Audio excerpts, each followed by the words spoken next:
Ya, Assalamualaikum warahmatullahi wabarakatuh. Perkenalkan, saya Dia Airusi Lestari akan memimpin jalannya diskusi studi kasus 4 ilmu ternak unggas sebagai moderator dari kelompok 2. Pada kesempatan kali ini kita akan membahas tentang pengaruh kondisi mikroklimat inkubator terhadap keberhasilan penetasan. Dan di sini saya ditemani dengan teman-teman saya, yaitu ada Dita, Denia, Vina, David, dan Elsa. Untuk rumusan masalah yang pertama, yaitu ada faktor lingkungan di dalam inkubator apa saja yang menentukan keberhasilan penetasan. Dan untuk yang kedua, mengapa penetasan pada mesin tetas 1 hasilnya lebih rendah dibandingkan dengan mesin tetas 2. Rumusan masalah ketiga yaitu mengapa induk dan telur yang dihasilkan berpengaruh terhadap keberhasilan penetasan. Dan yang keempat, jelaskan interaksi antar kualitas telur dengan kondisi mikroklimat inkubator. Untuk selanjutnya mungkin bisa dijelaskan oleh teman saya. Silakan. Lanjut, yang pertama faktor lingkungan di dalam inkubator yang menentukan keberhasilan penetasan. Pengaturan suhu dan kelembapan yang tepat pada periode inkubasi sesuai dengan kebutuhan perkembangan embrio dapat menghasilkan tetasan dengan produktivitas dan pertumbuhan yang baik. Menurut French tahun 1997, telur akan menyerap panas dari udara sekitarnya selama periode pertama inkubasi. Ini dikarenakan suhu embrio sedikit lebih rendah dari suhu inkubator. Selanjutnya, embrio akan kehilangan panas selama paruh kedua inkubasi akibat produksi panas karena metabolisme meningkat. Kondisi selama inkubasi sangat mempengaruhi pematangan saluran pencernaan, pemanfaatan kuning telur, pengembangan otot, jantung, metabolisme tiroid, dan termoregulasi. Inilah mengapa suhu inkubasi adalah faktor yang paling penting untuk perkembangan embrio dan daya tetas. Suhu yang ideal biasanya memungkinkan mencapai daya tetas dan bobot tetas maksimum. Hal penting lainnya dalam penetasan yang perlu diperhatikan dan dapat mempengaruhi perkembangan embrio adalah oksigen. Sampai saat ini, suhu inkubasi telur unggas liar masih bervariasi dari 33 derajat Celcius sampai 39 derajat Celcius. Sedangkan kisaran untuk ternak unggas lokal antara 37 derajat Celcius sampai 38 derajat Celcius. Next. Yang kedua ada mengapa penetasan pada mesin tetas 1 hasilnya lebih rendah dibandingkan dengan mesin tetas 2. Penetasan pada mesin tetas 1 hasilnya lebih rendah dibandingkan dengan mesin tetas 2. Hal tersebut terjadi karena telur pada mesin tetas 1 diperoleh dari induk pada periode awal produksi, sehingga daya tetasnya rendah. Hal ini didukung oleh pendapat Prabowo DKK 2020 yang menyatakan bahwa telur ayam pada awal produksi masih berukuran kecil dan bobot telur masih rendah, sehingga telur ayam tersebut jika ditetaskan, daya tetasnya rendah. Kemudian yang kedua karena pengaruh suhu. Suhu yang disetting pada mesin tetas 1 adalah 36,5 derajat Celcius. Dan menurut Neonub 2009, suhu tersebut belum cukup optimal untuk digunakan dalam penetasan. Karena suhu yang tidak optimal jika digunakan akan menurunkan daya tetasnya. Selanjutnya.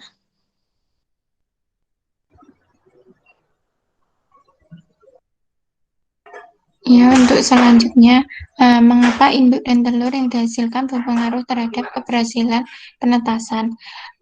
Untuk umur induk berpengaruh terhadap tebal dan tipisnya kerabang. Jadi daya tetas dan mortalitas embrio dapat dipengaruhi oleh umur induk karena ketebalan kerabang mempengaruhi daya serap panas dan penguapan air pada telur.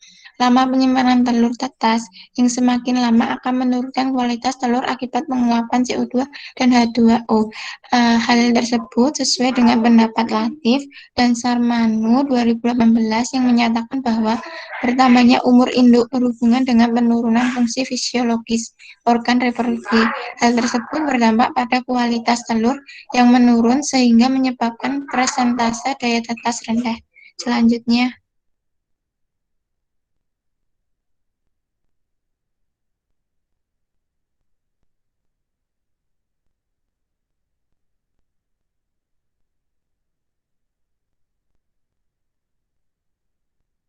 Ya, interaksi antar kualitas telur dengan kondisi mikroklimat inkubator ya.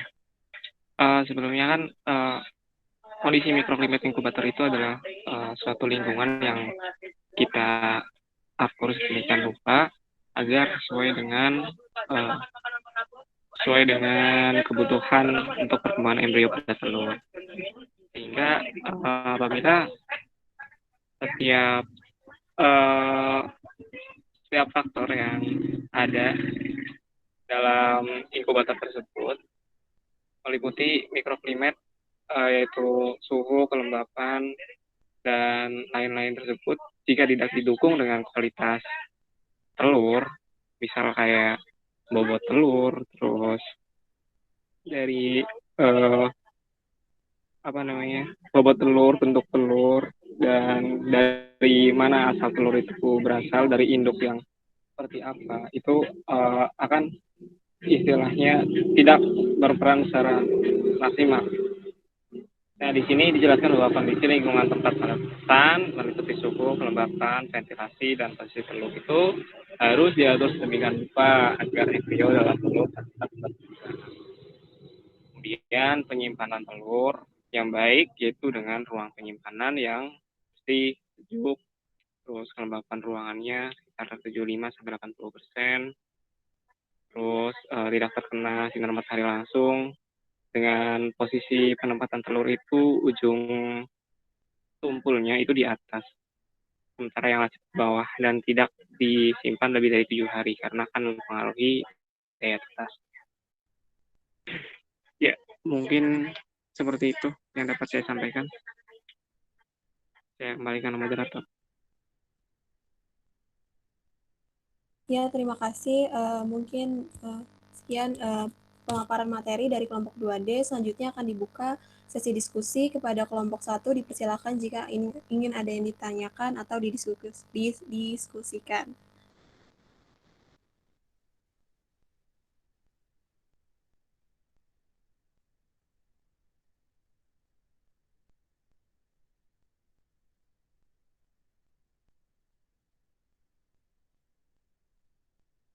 Izin bertanya. Ya, silakan Mbak Anissa. Aku mau nanya nih, berapa lama penyimpanan telur sebelum ditetaskan dan apa akibat dari lama penyimpanan telur tersebut terhadap penetasan telur? Terima kasih. Ya, terima kasih Mbak Anissa. Ayo kelompok 2, silakan jika ada yang ingin menjawab.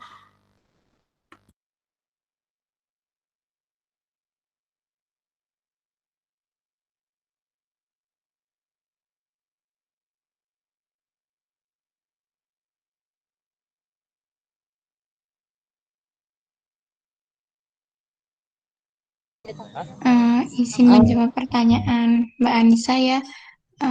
Berapa lama penyimpanan telur sebelum ditetaskan? Terus apa akibatnya dari lama penyimpanan telur?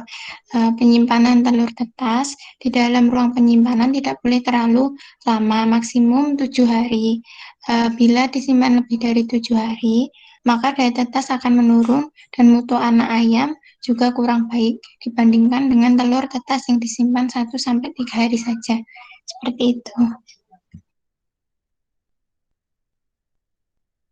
Ya, terima kasih Mbak Elsa. Bagaimana Mbak Anissa? Apakah jawabannya sudah cukup? Cukup. Oke, terima kasih. Selanjutnya dipersilakan kelompok 1 jika masih ada yang ingin ditanyakan. Cek, izin bertanya, Mbak Dia. Iya, silakan Mas Bikin. Oke, menyinggung terkait tadi yang ditanyakan oleh Mbak Anissa, telur kan sebelum ditetaskan ada masa penyimpanannya lah.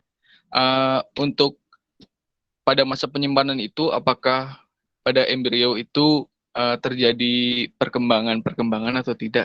Intinya, apa yang terjadi pada embrio saat telur itu disimpan? Seperti itu, Mbak Dia. Iya, terima kasih Mas Bigen. Ayo pada kelompok 2 dipersilakan untuk menjawab. Izin menanggapi ya pertanyaan dari Mas Bigen. Untuk telur, ketika telur itu baru pertama kali dikeluarkan dari tubuh induk, istilahnya baru broadcast ya dari tubuh induk tuh, telur itu akan mengalami suatu fase yang namanya dia tuh stagnan gitu. Embrionya akan berhenti berkembang. Kenapa embrio ini berhenti berkembang? Karena terjadi perubahan kondisi lingkungan gitu. Salah satunya yang paling mendasar adalah suhu gitu. Karena di dalam tubuh ternak induk itu kan suhunya tuh relatif hangat ya. Sementara ketika telur itu keluar atau berada di udara bebas, itu otomatis mengalami perubahan suhu yang drastis, sehingga embrio itu akan berhenti berkembang, yang namanya stagnan. Oleh karena itu, kenapa sih penyimpanan itu diatur sedemikian rupa dari segi suhu, terus kelembapan itu, biar embrio yang di dalam itu tetap penting mungkin selama dia itu istilahnya kayak hibernasi, karena embrio itu bakal berkembang lagi jika si embrio itu mendapat lingkungan yang sesuai, yaitu dengan kondisi suhu yang hangat, terus kelembapan yang cukup, sirkulasi udara yang baik dan sebagainya gitu. Itu seperti itu. Jadi embrio mengalami fase stagnan atau istilahnya hibernasi itu sebelum berkembang lagi nanti ketika udah menemukan lingkungan yang cocok. Seperti itu Mas Bigen, bagaimana?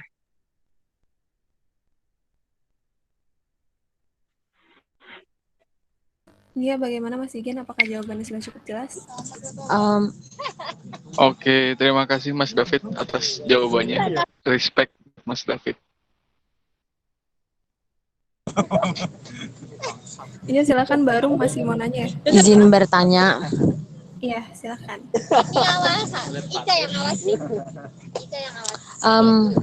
Faktor-faktor apa saja yang mempengaruhi daya tetas? Terima kasih. Ya Allah, jangan sandalku, Mas. Ya, terima kasih Mbak Arun. Pada kelompok 2 dipersilakan untuk menjawab. Saya akan mencoba menjawab pertanyaan dari Mbak Arum ya. Tadi faktor-faktor apa saja yang mempengaruhi daya tetas? Nah, faktornya itu ada teknis pada waktu memilih telur tetas atau seksi telur.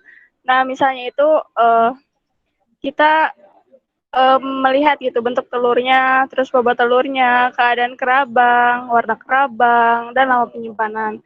Terus ada teknis operasional dari petugas yang menjalankan mesin tetas, seperti suhu, kelembaban, sirkulasi udara, atau pemutaran telurnya. Terus ada juga faktor yang terletak pada induk yang digunakan sebagai bibitnya gitu. Induknya itu kan harus bagus, biar nanti telurnya itu juga bagus.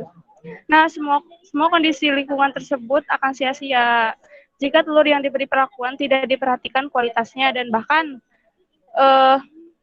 kalau misal itu jadi telur infertil gitu kan, nanti nggak bisa berkembang embrionya. Oleh karena itu, pemilihan telur berdasarkan kualitasnya itu sangat penting diperhatikan untuk daya tetasnya. Terima kasih.